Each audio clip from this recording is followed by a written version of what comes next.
Protein powders, क्या protein powders safe होते हैं? प्रोटीन पाउडर्स बनते कैसे हैं? क्या लड़कियां प्रोटीन पाउडर कंज्यूम कर सकती है?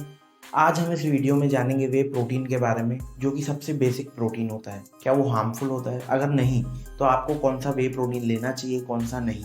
सबसे पहले समझते हैं वे प्रोटीन बनता कैसे है।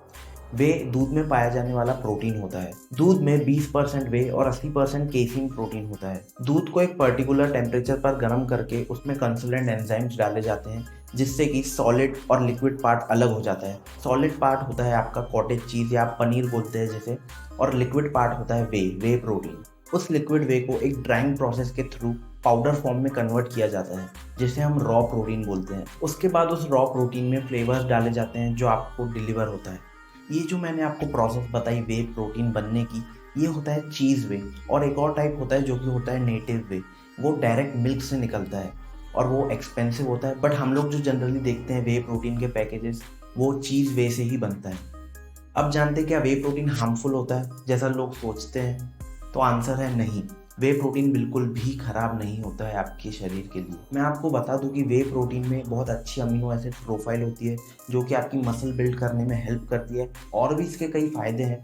वे प्रोटीन हम लोग एज अल्टरनेट लेते हैं। अगर हम लोग फूड से नहीं कंज्यूम कर पाते उतना प्रोटीन, तो हम लोग वे प्रोटीन यूज़ करते हैं, जो कि ईजीली अवेलेबल, चीप होता है और ये इजीली डाइजेस्टेबल होता है। कुछ लोग बोलते हैं कि इससे किडनी पर अफेक्ट होता है, बट मैं आपको बता दूं कि अभी तक कोई भी ऐसी स्ट्रॉन्ग रिसर्च निकल कर नहीं आई है जो बताए कि किडनी खराब होती है वे प्रोटीन से। आप अगर एक एडिक्वेट अमाउंट में प्रोटीन कंज्यूम कर रहे हैं वे प्रोटीन, तो उसमें कोई बुराई नहीं है। आपको कुछ भी ड्रॉबैक देखने को नहीं मिलेंगे। वे प्रोटीन सेफ होता है और ऐसी कोई स्टडी अभी तक निकल कर सामने आई नहीं है जो बताए कि इससे किडनी खराब होती है। इवन कई स्टडीज का मानना है कि इसमें एंटी एजिंग, एंटी कैंसर और अस्थमा क्योरिंग इफेक्ट्स होते हैं। तो रही बात एज की कि आपको किस एज के बाद वे प्रोटीन सप्लीमेंट कंज्यूम करना चाहिए, तो ऐसे कोई पर्टिकुलर एज नहीं है, बट आप 17-18 साल के बाद कंज्यूम कर सकते हो, चाहे आप लड़के हो या लड़की हो। वे हम लोग मिल्क से भी लेते हैं, तो ये सब लोग कंज्यूम करते हैं ऑलरेडी नेचुरली, बट ये आपकी लाइफस्टाइल पे डिपेंड है कि आपको सप्लीमेंट की ज़रूरत है या नहीं है। So now we will come to the point कि वे प्रोटीन कितने टाइप्स के होते हैं। सबसे पहला है कॉन्सेंट्रेट वे प्रोटीन। इस प्रोटीन में 80% आपको प्रोटीन मिलेगा पर स्कूप में और 20% कार्ब्स, फैट और शुगर मिलेगा। ये दूसरे वे प्रोटीन्स के मुकाबले सस्ता होता है, और अगर आप बिगिनर हैं तो मैं सजेस्ट करूंगा कि आप कॉन्सेंट्रेट वे ही कंज्यूम करें। ये सस्ता इसलिए भी होता है क्योंकि ये फुल्ली प्रोसेस्ड नहीं होता। दूसरा है आइसोलेट वे प्रोटीन। ये प्रोसेस्ड होता है। और एक और बात, अगर आप लैक्टोज इंटॉलरेंट है तो मैं सजेस्ट करूंगा कि आप आइसोलेट वे ले रादर देन कॉन्सेंट्रेट वे। कई लोगों को प्रॉब्लम होती है डेयरी प्रोडक्ट्स कंज्यूम करने में, उनको एलर्जी हो जाती है because of lactose intolerance. Lactose एक शुगर होती है जो कि मिल्क में पाई जाती है, तो आपको प्रॉब्लम हो सकती है कॉन्सेंट्रेट वे कंज्यूम करने में, बट आप आइसोलेट वे कंज्यूम कर सकते हो बिकॉज उसमें प्रोसेसिंग की जाती है और उसमें सिर्फ प्रोटीन पाया जाता है। अगर आप एडवांस लेवल की ट्रेनिंग कर रहे हो तो मैं सजेस्ट करूंगा कि आप लोग आइसोलेट वे कंज्यूम करें। तीसरा है हाइड्रोलाइज्ड वे प्रोटीन। ये प्रोटीन सबसे महंगा होता है और ये 100% प्रोटीन होता है। ये टोटली प्रोसेस्ड होता है। इसमें कार्ब्स, फैट्स और शुगर पूरे तरीके से निकाल दिए जाते हैं। ये इजीली डाइजेस्टेबल होता है और ये एब्जॉर्ब भी बहुत फास्ट होता है, जिससे कि आपकी रिकवरी बहुत अच्छी और बहुत जल्दी होती है। अगर आपको बहुत ज़्यादा ही लैक्टोज इंटॉलरेंस की प्रॉब्लम है तो ही आप ये कंज्यूम करें, वरना आपको इतने पैसे देने की ज़रूरत नहीं है। हाइड्रोलाइज्ड वे प्रोफेशनल बॉडी बिल्डर्स या एथलीट्स यूज़ करते हैं बिकॉज वो बहुत पर्टिकुलर होते हैं अपने माइक्रो न्यूट्रिएंट्स को लेकर। तो ये हैं 3 टाइप्स के प्रोटीन। तो आप ध्यान में रखें कि अगर आप बिगिनर हैं तो आप कॉन्सेंट्रेट वे कंज्यूम करें, आप एडवांस लेवल पे हैं तो आइसोलेट, और हाइड्रोलाइज की तो मुझे नहीं लगता किसी को ज़रूरत है। तो how to choose the protein.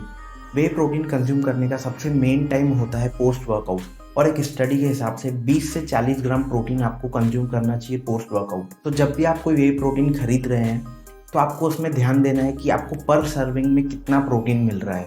आपको एटलीस्ट 20 ग्राम प्रोटीन मिलना चाहिए। मैं स्कूप की बात नहीं कर रहा हूँ, मैं प्रोटीन की बात कर रहा हूँ। एक स्कूप का साइज होता है 30 ग्राम।